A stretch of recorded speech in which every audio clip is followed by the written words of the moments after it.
How to fix Underdog Fantasy Sports app not working. Hello and welcome everyone. Let's get right into this quick and easy tutorial. If your Underdog Fantasy Sports app is not working, firstly check if you're connected to a VPN connection. In that case, you must go ahead and disable such VPN connection.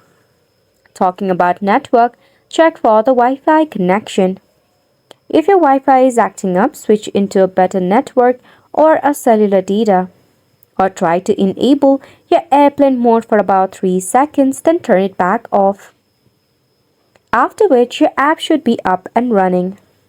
If not, there might be a technical bug or a glitch issue.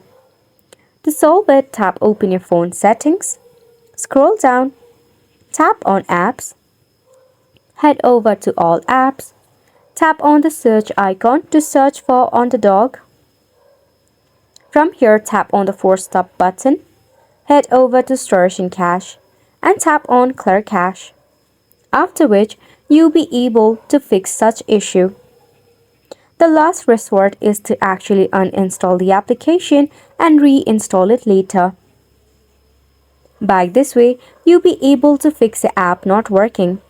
And you have made it to the end of the video as well. Thank you so much for tuning in.